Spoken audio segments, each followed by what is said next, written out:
పెళ్ళైన 21 రోజులకే నవవధువు అయితే తన తనువునైతే చాలించడం జరిగింది.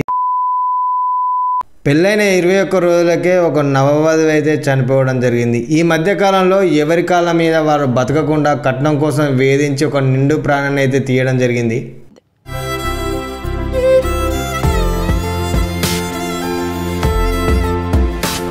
కేసు నెంబర్ 4 అసలు ఏం జరిగింది అనేది నిజాలైతే తెలుసుకుందాం. కొత్తగా వచ్చిన వారు ఎవరైనా ఉంటే మన ఛానల్ని సబ్స్క్రైబ్ చేసి లైక్ చేయండి. పదండి వీడియోలోకి వెళ్ళిపోదాం.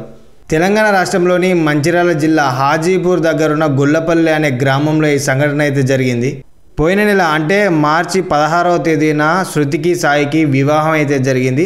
అనుకున్నట్టుగానే 5 లక్షల రూపాయల కట్నంతో పాటు 8 తులాల బంగారం ఇవ్వడంతో తల్లిదండ్రులతో పాటు అందరూ సంతోషంగా భావించడం అయితే జరిగింది. కానీ ఆ సంతోషం మాత్రం ఎన్నో రోజులు నిలవలేదు. పెళ్ళైన వారం రోజులకే ఆమెను మానసికంగాను శారీరకంగాను హింసిస్తూ కట్నం కోసం అయితే వేధించడం అయితే జరిగింది. పెళ్లికి 6 లక్షల రూపాయల ఖర్చు అయిందని ఆ ఖర్చంతా మీ తండ్రి గారి ఇంటి దగ్గర నుంచి తీసుకురావాలని చెప్పి ఈ శృతిని అయితే ప్రతిరోజు హింసించడం అయితే జరిగింది. మంగళవారం రోజున బాత్రూంలోకి వెళ్ళి తను చాలించడం అయితే జరిగింది. అంటే ఉరి వేసుకొని చనిపోయింది. చివరాఖరికి కట్న కానుకలకు బలై ఒక యువతి అయితే తన నిండు ప్రాణాలు అయితే తీసుకుంది. తెలంగాణ రాష్ట్రంలోని మంచిర్యాలలో జరిగిన ఈ ఘటన కలకలం రేపిందని చెప్పాలి. వరకట్నం కోసం ఒక యువతి ఆత్మహత్య చేసుకుందనే ఘటన చాలా బాధాకరమని చెప్పాలి.